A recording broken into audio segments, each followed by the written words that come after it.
everyone's got the same questions, one way or another. Often they're the same questions that keep recurring. Can you imagine how many questions there were at the end of Line of Duty, Series 5? It was, honestly, that was a cliffhanger, wasn't it? And then the next question was, once you found out who H was, when's Series 6? It's here. Adrian joins us now from North London. Adrian Dunbar, good morning to you. Morning, everybody. Yeah. Sorry, you have no idea what she's capable of. Yeah, indeed. Now, look, I've seen the first episode, and absolutely, I'm not going to say anything about it because I don't want to spoil a single thing. What can you say? Have you been primed on what you're allowed to say? No, we haven't really been primed, except not to say anything. But I think the main thing is for people to realise is that, you know, quite a lot of time has passed since the last series in real time in the world of AC-12. And so the landscape has changed slightly, and people may be a bit kind of nonplussed or shocked as to where everybody sits at this particular time. So that's all I'd say regarding that. I must say, massive congratulations to the production team, because you would not realise that this was shot during the pandemic. What was that like? You know, with extra spacing and screens and everything, it looks seamless. So obviously COVID hasn't come into the 6th series. I think I'm allowed to say that. Yes, you are allowed to say that. I mean, we did it as if, you know, COVID wasn't happening. We found working practices that, you know, satisfy the insurers, really. Those are the people who really needed to know that we'd be doing the thing right. And we were able to continue, as has most of television and film work. You know, if they adhere to the correct protocols, then things will work out for them. I mean, sadly, the live gig, the theatre and music is gone. That's a real tragedy.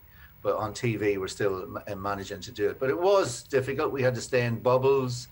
Myself and Vicky and Martin, you know, we were all, you know, we had to stay in our own sort of little bubble and work with Kelly and, you know, the various departments, the sound department and the kind of camera department guys were all sticking together, guys and girls.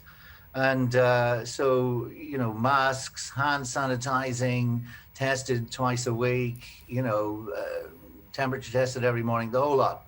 And we got through it, you know, but it was our showrunner and writer and boss, Jed Mercurio, was very strict about things. Well, that's all good. Now, Adrian, good morning, by the way. I'm picturing you at home, right? And you get the script comes in, and you as an actor, you must look through it and you must think, I've got a juicy line there. I've got one that I'm going to give it some welly. And we saw a clip, I think it was the final little moment in that clip we saw. And maybe, can you finish the line for me? I'm not sure what the acting protocol is at 8:50 in the morning. It starts with, when did we stop? And that was a good line. That was a big line for your character, wasn't it? When did we stop? When did we stop, you know, caring about honesty and integrity? No, you've got to give it a bit more than that. Can you do it? No, you threw that one away, frankly. What's that, son? You threw that one away, frankly. I was expecting you to deliver it a bit more. I did. I'll throw you away in a minute. Oh, dear, Best offer he's had all morning, Adrian. I was just trying to get in the spirit of the thing, you know? I'm trying to picture you just building it. You know that's a great line, right? You knew it. You could see it on the page. Yeah, we do. We get a lot of good lines, obviously, you know. I mean, Vicky always complains that I get the best lines. But now and again, she gets one as well, as does Martin, you know. What? Jed kind of shares them out. Can I just say the one I picked out, having watched, and nothing given away here, is I think it was Vicky had the line, if I was playing a police officer, I'd always want this line. I think we're going to have to blue light this one.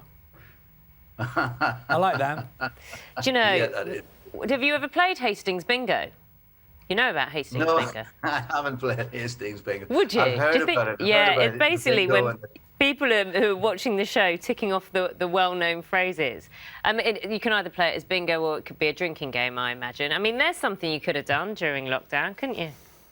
Yeah, could have done that during lockdowns. Thankfully, I didn't. I moved on to other things like gardening and like we all did. Because let's not forget, the weather was fantastic when lockdown started. We all thought, oh, this is good.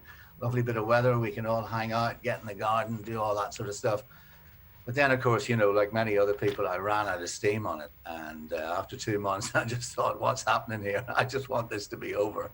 Adrian, one of the joys of Line of Duty is that we're always, all the time, introducing a new character, someone in the background. All of us are all going, hold on, who's the bad guy? What are the clues? Can you give it? I know you're inside the story, but if you were to give people sort of pointers as to how to spot, as a viewer, what to look out for as to who's the bad guys, what kind of direction could you give us?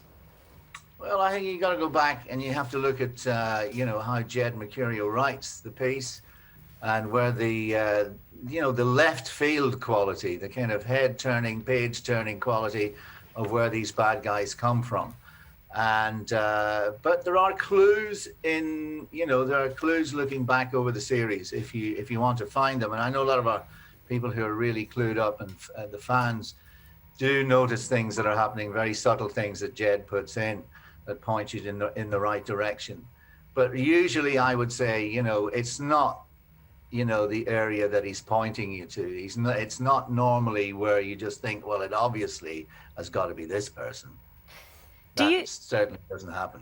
Do you know at the start of being given the scripts, are you given the scripts in a batch, or are you given like the first couple of episodes and you kind of kept in the dark? Yeah, that's it. We are given usually the first couple of scripts, and we read those. I mean, we shoot them in 2 blocks of 3. That didn't happen this time, sadly. But we usually shoot them in 2 blocks of 3. Complicated storylines. So you've got one director, and you're working in that first block with them. So, do you know the baddie? Do you know the baddie from the beginning? No. Oh. No, you don't, and you don't even know what the ending is.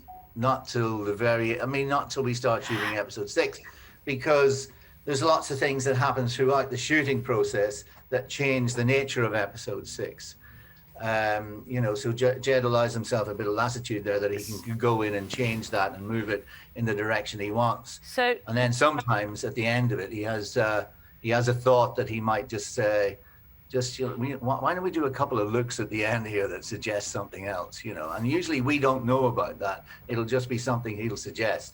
So yeah, we're kept in the dark quite a bit. So do you bug him? Do you keep texting him and bugging him, or try to find ways to find out?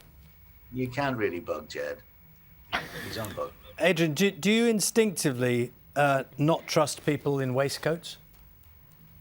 Yeah, well, waistcoats they're a bit dodgy, aren't they? I mean, there is talk at the moment that that #1 Martin Compston may be going on to play the next James Bond. I'm getting behind that particular campaign, and I do hope he takes the waistcoats with him.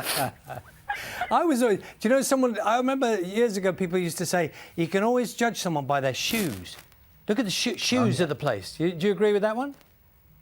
Yes, certainly. I mean, if you are going to go on holiday to Italy or somewhere like that, and you want to go into a nice restaurant, do have a decent pair of shoes on. There's no doubt about that. But yes, shoes are a good indicator, I think. A lot of people are going to be very, very excited about the programme coming up at the weekend, isn't it? Starting at the weekend.